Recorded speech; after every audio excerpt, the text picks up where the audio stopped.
The person suspected of shooting a woman, killing her in a downtown Madison parking garage last month, pleaded not guilty yesterday. 31-year-old Diamond Wallace is accused of first-degree intentional homicide and possession of a firearm as a convicted felon. They are accused of fatally shooting Christine Jones. The two allegedly used to work together at a hotel before Wallace was fired last April. Those details we learned from a criminal complaint.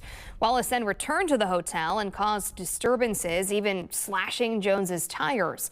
A future court date has not yet been set.